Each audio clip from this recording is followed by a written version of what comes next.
Good morning. We are with Lisa Ann Santin, a stylist from Beverly. Good morning, Lisa. Good morning, Heather. How are you doing? I'm okay, although we were sort of chatting a little bit beforehand. Just to acknowledge that these are interesting and trying times and being kind to each other and ourselves, being a little more gentle with ourselves.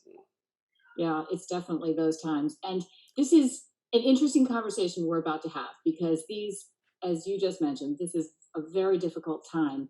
And yet, the reality is a lot of people have had to move their professional lives onto Zoom. This So is true. right, so we are in this situation where we have a pandemic. It's ominous. We're all kind of scared, but we're also having to shuffle our professional lives.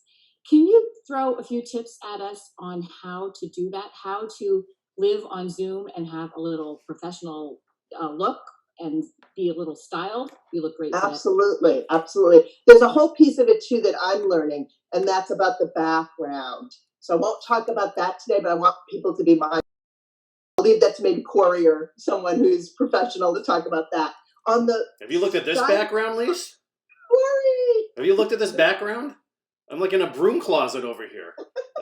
Cat right here. See my cat? Yeah. Love it. So I think there's some challenges because of the scenario, and yet, as you say, we're now trying to still do some work and conduct ourselves in sort of our business persona. So I was on a call on Monday with like 55 women who I all love. I am not judging, but many women were there really in what I call the raw. So I think it's this balance between respecting where we are in this crazy pandemic, but also showing up for ourselves and others in a way that's a little bit bright right now or a little bit professional. So like balancing those two things, I know that that's not very easy, but a couple of tips is wearing something that's colorful. And I had put this, yes, I had put this particular dress in the Goodwill pile. I was going to let it go. But I brought it out again and I said, you know, the part that I don't like the bottom, no one's ever going to see. So let me use it as a more uplifting color. This is a color I chose also because it looks good on a lot of people. So Heather, you could wear this color. Someone with my gray hair, people with red hair, blondes, very, very dark black hair. So just try to pick a color that's a little bit uplifting. So I'm noticing people are not being colorful. Notice that color looks really good on Zoom shots. Like this, Yes. not bright blue, but not completely navy blue. Exactly. And then I just threw a little scarf over it so that I would look a little bit professional and polished. And I mean, obviously I'm a stylist, so I have props, but you could put, you know, a number of different scarves over it. I mean, most of us have scarves. Make it, you know, a little more fun, a little more casual. So it's not like you have to go into your closet and pick out 15 outfits and assemble them and every morning think about what you're going to wear. You know, pick one thing that's bright and happy and you feel comfortable in it. And then just do a little accessory. Right. And I look, I think, professional. You look great. And I have seen a lot of women with a really, I don't do a shawl very well, but with that shawl look, it looks really good on Exactly. So if you are going to show up in your pajamas or your athleisure, at least put like, you know, that wrap or throw a little poncho on. Right. Right. And this was happening way before the pandemic. I would meet with my clients. I happen to service just women or people who identify as women.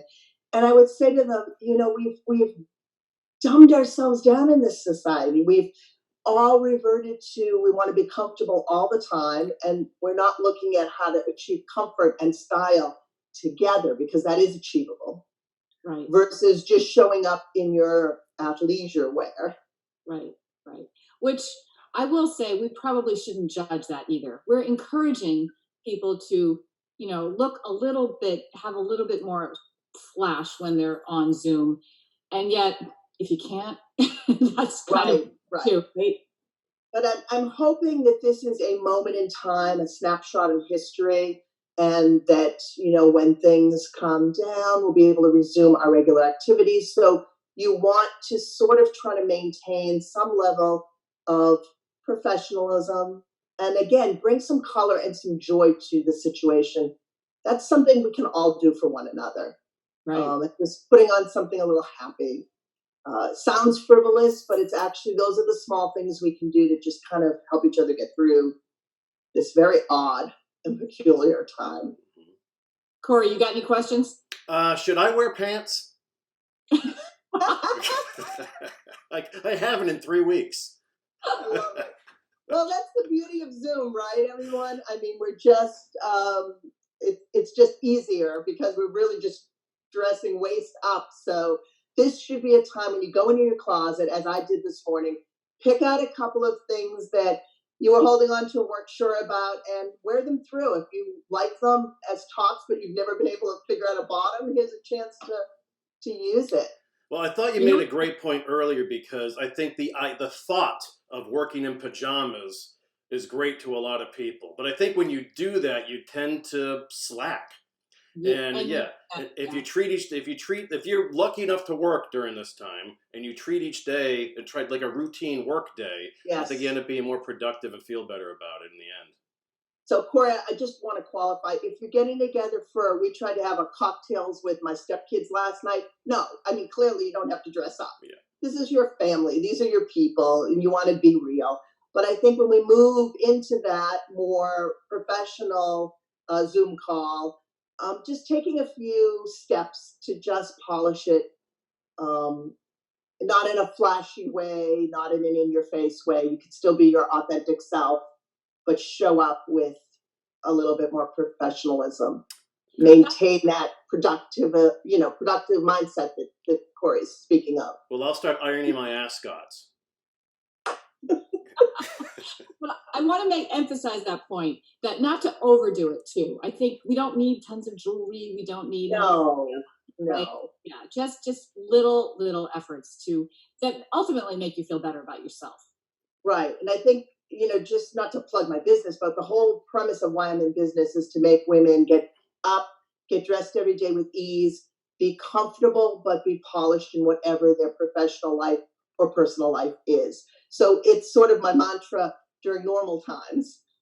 We don't have to spend a lot of money on a wardrobe. We don't have to buy designer clothes. We don't need to overdo it. But I think we need to show up in our lives and show up for each other, especially now, with our best self. I have one more question. I noticed on Facebook you have something called the Daily 5 Random Business Cards. Oh, I love that. Isn't that fun? Yeah, tell us about that. So, for those who know me, you're going to find this very funny and very Lisa-ish. But for those who don't know me, when I go out and I do a lot of festivals, networking events, chamber events, whatever, I am very good at collecting the cards, business cards, and then I put them in a pile. And, sometimes I go back to them and they're not very organized. So I had this huge pile from 2019, and every day I do a random pull. I pick out 5 of the people I've met over the course of last year, and then I'll post their Instagram sites on Facebook so people can go look at them and try to find a way to support them. It may be just something simple like liking their pages on Facebook or Instagram, following them, making a comment on a post, sharing a post, or putting it in the back of your mind if it's an artist or a store that you might want to look at when this is all over. I'm really passionate about being hyper local. Always shop local first. Always use local options before you kind of go into the big world of the internet. And they're going to need us now more than ever. So that's my fun thing I do once a day to try to keep the spirits up. It's a great gesture, and it worked for me. I was like, oh yeah, right, Lauren Gooley, I forgot. Yeah. So I love her. I love her too. Right. Fabulous. So yeah, it's a way for us to stay connected without being I don't know. I'm struggling with selling services right now in my own practice. So I think asking for money, being of service, giving things away for free, supporting each other. If we can do a few small acts of kindness during our day, it will all come back as good karma in the end. I agree. I completely agree. Well, thank you so much for joining us. Oh, thanks for having me. I love you guys. You're doing great work. Be well, Lisa. Thanks, Corey. Thanks, Bye. Heather.